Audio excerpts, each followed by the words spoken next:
Hi, this is Alex from mytradersjournal.com, and today I'm looking at the QQQ and trying to figure out how I can make some money off of it while it's already had a really good run over the past 6 months or even longer than that, really. But volatility is extremely low right now, close to record lows, and I don't really want to sell any puts when it's like this.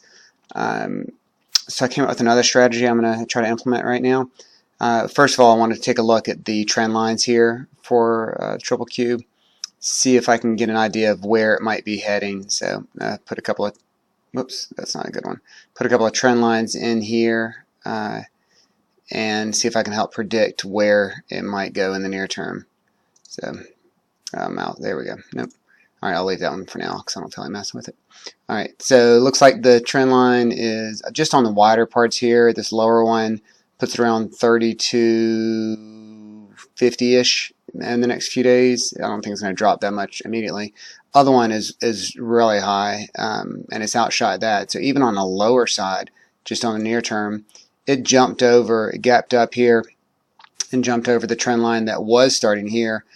I think it's going to come back and retest this trend line at some point towards 135. Don't know how soon it's going to happen, but maybe 135.25 it might come down to. That'll also give time for the 20-day moving average to move up and catch up to it. So it's high right now. I think it's going to come lower. You know, it could go a little higher for a little while, but sometime in the next couple of months it could come down. It really could come down even to the low 130s, but I think more likely probably 135-ish is my first target. That in mind, I'm going to come over here. Like I said, the volatility measures are really low. So I started looking at how I could do a ratio spread maybe. Actually buy a put and then sell, buy one put and then sell two lower puts, be a ratio spread. And the one I'm looking at I have up here is 139 to 133. So I took, I'm a strategy builder here, I did 139 and 133. So I would,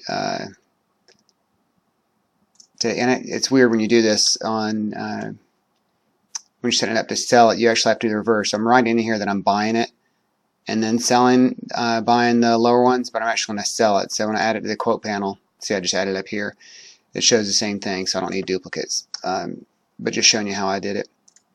But if I put the order in here, I'm going to go ahead and do two of these because I think it's such a low risk idea. See what the middle of the range would be, around 7 cents. I don't know if 7's going to hit actually, but just to show you what it would be, I'll be buying 4, nope, selling 2, did that one wrong, so not the best example. Oh, because I have it set, that's right, thought I did it right. I want this to sell, so let me do this again just to, always like to double check myself. Selling 4 133s and buying 2 139, so the difference there, obviously 139 down to 133 is $6. So if it falls down to 133, I get $6 times 2. Anything below 133 and I start to lose dollar for dollar. Actually, if I'll be doing extra, it'll be 2 for every dollar it goes down. But that would put it somewhere in this range. Let's see, right around here. I think there's a good chance that we're going to find support there. That would be at the 50-day moving average. It would be right around where it previously had resistance. That often becomes support, so I'm fairly confident that would work out. And if it doesn't, I'm fine buying in at that point. This actually worked out because the average price is fine in between now. That's 139, so I'll probably get 398 there, and then selling 2 of these around 203 or so. But 2 of those. So let's see what happens if I can. It might have jumped up again. Nah, that'll work. But it goes through pretty quickly here. Let's see. Transmit, double check order again. Selling 4 of the 133s, 2 of the 139s. I'm buying and try that. See if it goes through quickly enough.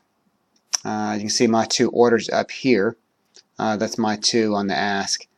And you know what I did not do is see what there are only only 3 of them here that the bid is showing. So the midpoint is a little bit skewed.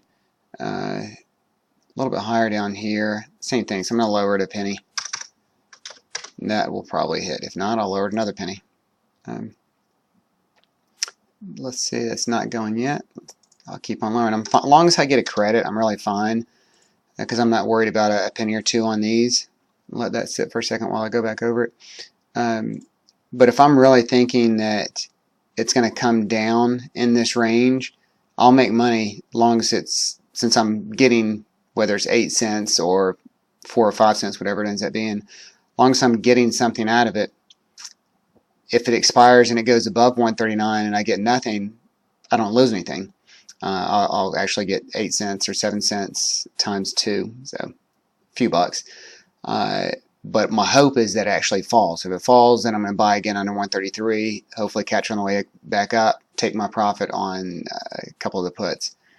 Still not going. Let's see if I can chase this one. Not a fan of chasing it, but do what you have to do. So let's look at this again. So it's at 139. So I think on that one, if it was just that, I think you could probably get 3.98 pretty easily. You should be able to get 398, and then on the 133 it's 203 times 2, so minus 4.06. 8 cents should work, but it's not. So just for the sake of finishing this one up, even if I'm getting it a little bit less than, there we go. 2 of them went through. Triple Q is trading at 138.26, and so really, since I sold this first one, or since I bought the 2 puts in the money, if it just stays flat, I'll come out with a profit, and it'll look pretty good. So see if I can make it happen. Thanks for watching, and subscribe if you haven't yet. Bye.